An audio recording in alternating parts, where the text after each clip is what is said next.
સ્વાધ્યાય 1.3 સૂચકાંકની અંદર આપણે 1 થી 3 દાખલા જોઈ લીધા.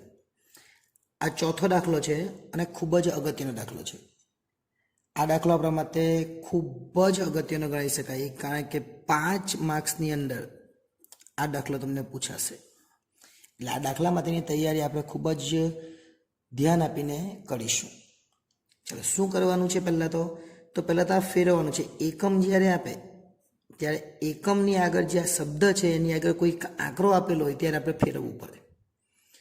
અહીંયા કિલોગ્રામ છે પણ અહીંયા ગ્રામ છે, એટલે આ પણ આપણે આ ફેરવવું પડે. અહીંયા ડઝન છે અને આ નંગ છે, એટલે આ પણ આપણે ફેરવવું પડશે. તો કેવી રીતે કરી શકીએ એ આપણે જોવાનું છે. અને એ ક્વિન્ટલ છે, એટલે 1 ક્વિન્ટલ બરાબર 100 કિલોગ્રામ કહેવાય. એટલે કિલોગ્રામની આગળ 100 છે, એટલે એ પણ આપણે ફેરવવું પડશે. તો કઈ રીતના એને રૂપાંતર કરીશું એ આપણે જોવાનું છે. તો સૌ પ્રથમ આપણે અહીં લખીશું પહેલાં વસ્તુ, બરાબર. વસ્તુ પછી A, B, C અને D એમ આપણે વસ્તુ લખી દીધી. ચલો, ત્યાર પછી વસ્તુ પછી આપણે જોઈ શકીએ આની અંદર એકમ આપેલું છે.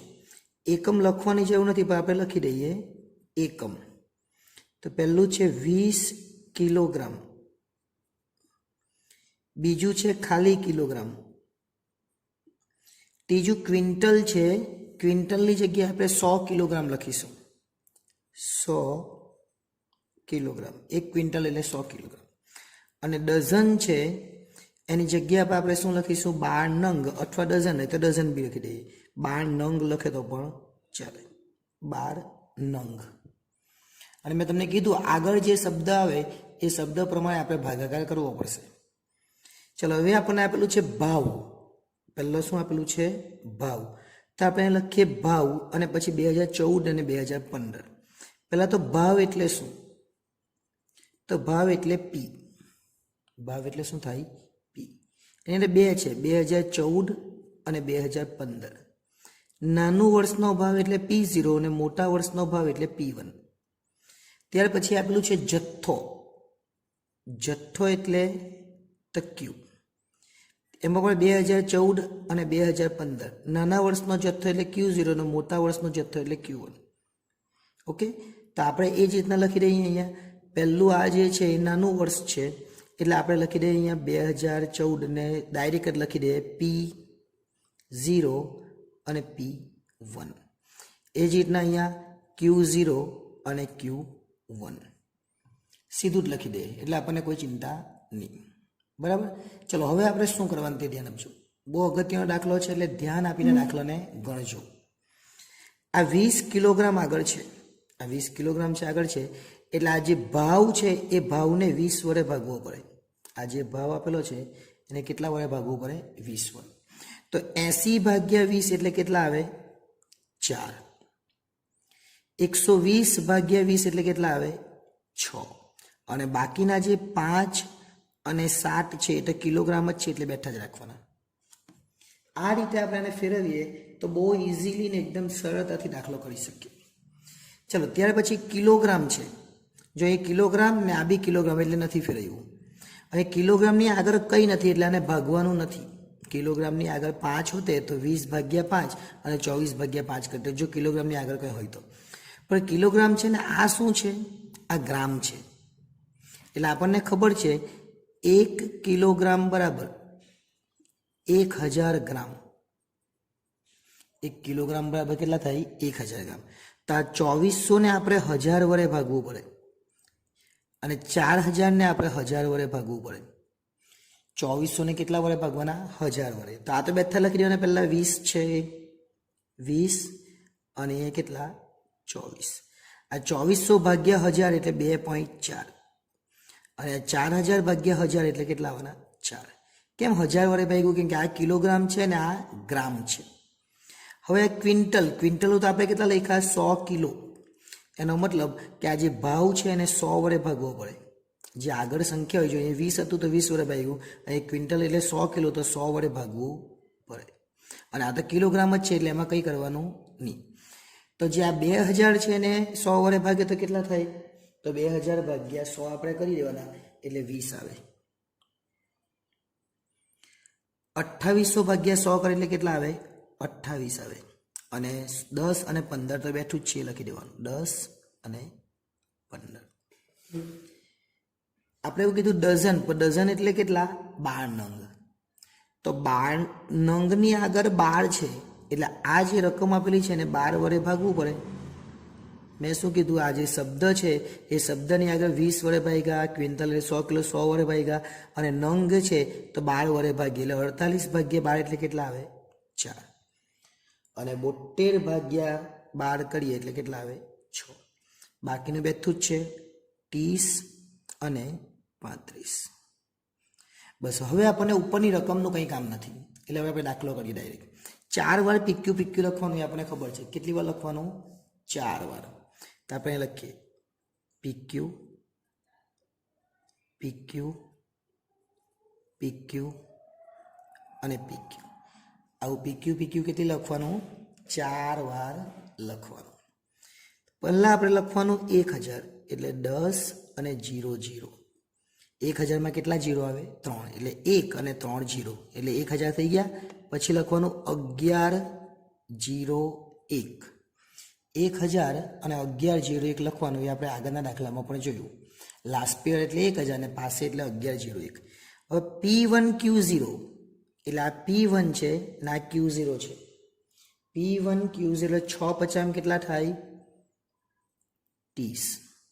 24 ગુણ્યા 2.4.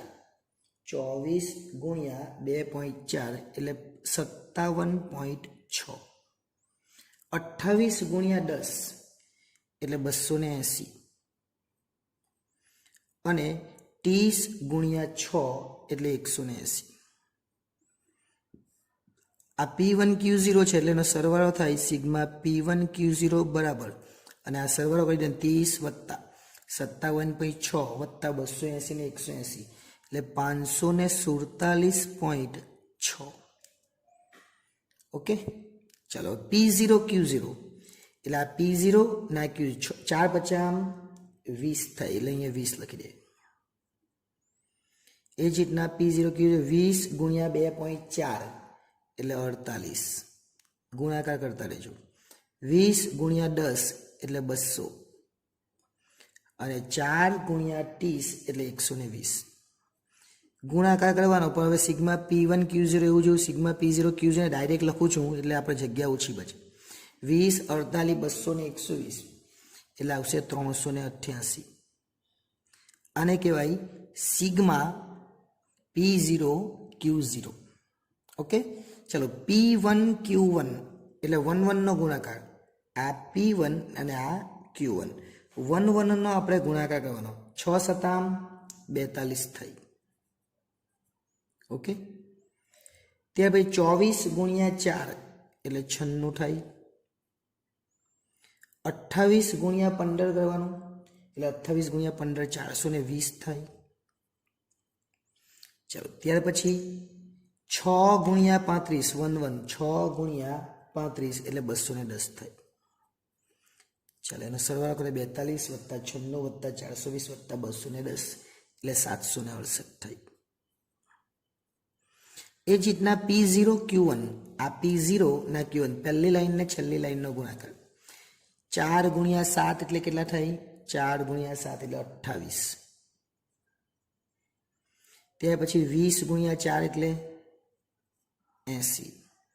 20 ગુણ્યા 15 એટલે 300 અને 35 ગુણ્યા 4 એટલે 140.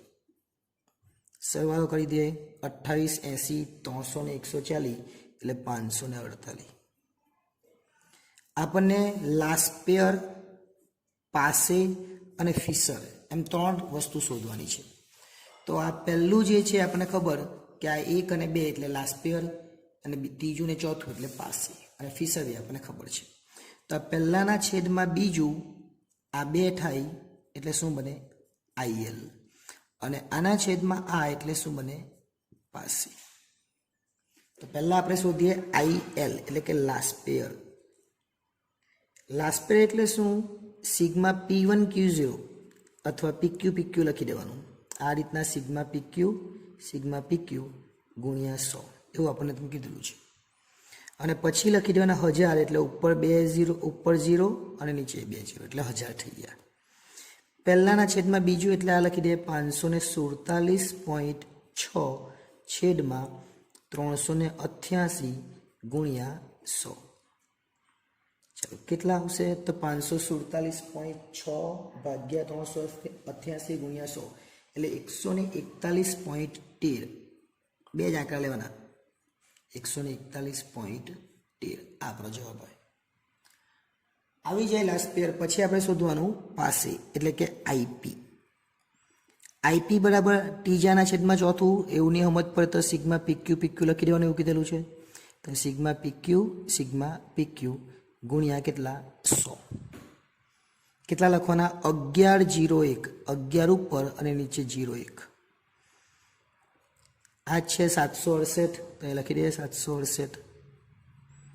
નીચે કેટલા છે 548 તો અહીં લખી દઈએ 548 અને ગુણ્યા 100. તો 768 ભાગ્યા 548 ગુણ્યા 100 એટલે 140.14 પર પાછળ 59 છે એટલે 15 થઈ જશે. એટલે 140.15 એ આપણો જવાબ આવે. આ શું આવ્યું આઈપી. આપણે તો શોધવાનું છે આઈએફ એટલે કે ફિશર પણ આપણે શોધવાનો છે.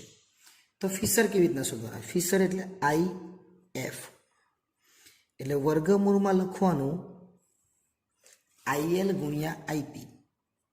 IL ગુણ્યા આઈપી. IL આપણે શોધી લીધા 141.13 અને IF પણ શોધ્યા 140.15. આ બંનેનો ગુણાકાર કરવાનો અને પછી વર્ગમૂળ કાઢી દેવાનું. બંનેનો ગુણાકાર કરી દેવાનો અને પછી વર્ગમૂળ કરવાનું એટલે 140.63 આવે પણ પાછળ 91 એટલે 140.64 આપણો છેલ્લો જવાબ આવે. અને એક સ્ટેપ લખવું હોય તો લખાય કે આનો બંનેનો ગુણાકાર જે આવતો હોય અહીંયા લખી દેવાનો પછી આ લખવાનું. અને ડાયરેક્ટ આ લખો તો પણ પ્રોબ્લેમ નથી. એટલે આ પ્રમાણે આપણે આખો જ દાખલો ગણવાનો છે. અને આ પ્રમાણે જો દાખલો ગણીએ તો આપણને કોઈ પણ જાતની મુશ્કેલી થાય નહીં, 5 માર્ક્સ બેઠા જ મળે. એટલે આ ચોથો દાખલો હતો. હવે નેક્સ્ટ ટાઈમ જ્યારે મળીશું ત્યારે 2 દાખલા બાકી છે, 5 અને 6 એ બંને દાખલા જોઈશું. આભાર.